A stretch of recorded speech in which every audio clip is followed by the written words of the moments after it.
Dulu kita sering menyangka bahwasanya pemicu penyakit itu hanya datang dari pola makan. Memang betul pola makan itu merupakan salah satu pemicu berbagai macam penyakit. Tapi sesungguhnya pola makan itu jauh lebih rendah daripada pola pikir yang menjadi pemicu penyakit-penyakit berat dan serius dalam kehidupan kesehatan kita. Karena ternyata kalau kita berpikir negatif, kalau kita suka dendam, kalau suka kita berprasangka yang buruk, itu ternyata semua yang terjadi pada hati ketika melakukan itu, maka akan mengalir kepada darah dan yang akan terkena dampaknya adalah tubuh kita ketika kita melakukan berbagai macam pola pikir yang negatif. Itulah kata para dokter hari ini ketika mereka kembali memberikan sebuah riset. Ternyata pola pikir itu justru merupakan pemicu penyakit yang paling banyak. Jantung biasanya ada kaitannya dengan dendam. Penyakit lambung biasanya ada kaitannya dengan prasangka yang buruk kalau tidak salah. Dan itu ternyata betul-betul terbukti secara medis. Saya ketika mendengarkan penjelasan ini, Masya Allah ya, akhirnya saya teringat kepada sebuah hadis Nabi.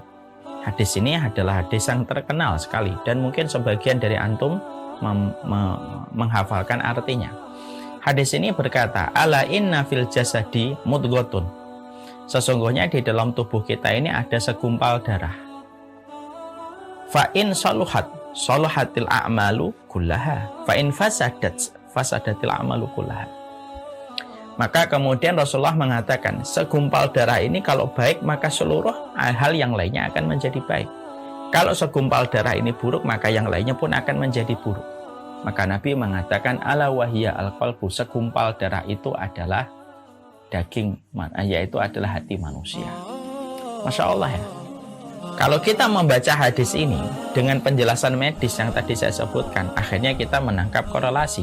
Jadi yang disebutkan Nabi, kalau hati kita itu baik, hati kita itu bersih, maka yang akan baik itu bukan hanya ibadahnya, tapi kesehatan tubuh kita pun akan terjaga ketika hati kita bersih. Orang yang tidak punya dendam, orang yang tidak punya prasangka yang buruk, orang yang tidak berpikir negatif, orang yang tidak suka mencelah ketetapan takdir, orang yang ringan di dalam menjalani kehidupan, itu pada dasarnya adalah orang yang sangat minim kemungkinan dia terkena penyakit, kecuali memang ditakdirkan oleh Allah bagian dari ujian. Jadi Masya Allah, ini berkaitan erat di dalam kehidupan kita, dan itulah yang menjadikan kita semakin paham. Berarti memahami materi tazkiyatun nafas, bagaimana membersihkan hati kita, itu merupakan bagian dari upaya menjaga kesehatan kita, menjaga kesehatan supaya kita tidak memiliki mental illness, penyakit kejiwaan. Sebagaimana penyakit fisik pun merupakan dampak dari berbagai macam penyakit-penyakit mental yang kita miliki ketika hati kita tidak bersih.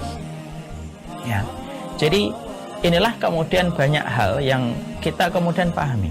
Makanya ketika saya ngobrol ya dengan Dr. Zaidul Akbar itu menyampaikan kepada kita kasus-kasus yang terjadi, banyak penyakit. Ketika dibedah penyakit itu, di breakdown, dicari historinya, itu selalu ada kaitannya dengan berbagai macam tekanan pada hatinya. Jadilah penyakit ini, jadilah penyakit itu. Disitulah kita terbuka mata kita. Oh Masya Allah ya.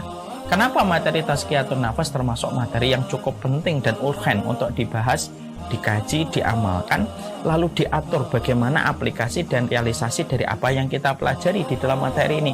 Karena penting.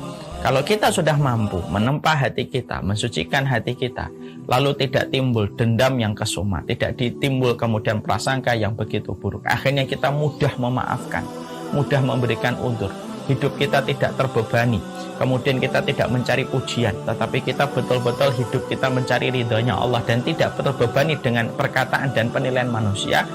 Orang kalau hatinya sudah bebas dari itu semuanya, bukan hanya menjadikan dia bertambah ibadah dan khusyuk kualitas ibadahnya, tapi bertambah sehat.